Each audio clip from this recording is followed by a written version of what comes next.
Before you begin, remove the top cover, battery, power button board, solid-state drive, system board, display panel assembly, display panel, and left display panel hinge. Removal. Important. Make careful note of the routing of the webcam cable for later replacement. Peel back the shielding that covers the sensor board. Using a non-metallic flat-bladed tool, carefully remove the sensor board from the adhesive that secures it to the display enclosure.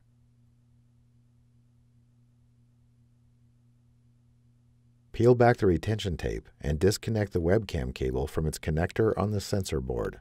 Carefully peel back the metallic tape that secures the left wireless antenna transceiver to the display enclosure.